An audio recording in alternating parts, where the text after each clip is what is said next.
প্রথমত আমরা দেখবো জাস্ট একটা সমীকরণ থেকে কীভাবে ডালটা নির্ণয় করা যায়। ধরো a1x plus b1y plus c1 equal 0, বা ধরো একটা সমীকরণ যেহেতু চিন্তা করবো আর 1 দেওয়ার দরকার নেই, ax plus by plus c equal 0। যদি এই টাইপের সমীকরণ তোমার কাছে থাকে, ব্যাপারটা কিন্তু এমন না যে প্লাস প্লাস থাকবে, মাইনাসও থাকতে পারে, সমস্যা নেই, বাট সরল রেখার আদর্শ সমীকরণ যদি বলা হয় এটা কিন্তু এইটাই আমার, ঠিক আছে।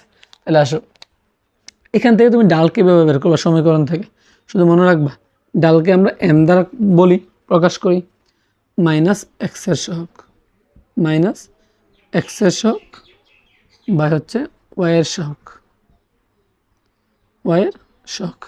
ব্যাপারটা কেমন দেখো, মাইনাস এক্সের সহগ কত, মাইনাস তো মাইনাস থাকবে, এক্সের সহগ কত এ, ওয়াইয়ের সহগ কি বি, এই তো ডাল নির্ণয় হয়ে গেছে। উদাহরণ যদি বলি 2x মাইনাস 4y প্লাসের 4 ইকুয়াল 0, এরকম একটা সমীকরণ তোমার কাছে থাকবে। তখন এই সমীকরণ থেকে ডাল বের করতে বললে তোমার কাজ হবে মাইনাস এক্সের সহগ, মাইনাস এক্সের মাইনাস তো মাইনাস, এক্সের সহগ 2, ওয়াইয়ের সহগ, ওয়াইয়ের সহগ কত মাইনাস 4, কাটো 2 কাটো, কাটলে 1/2, এই তো সমীকরণ থেকে ডাল নির্ণয়।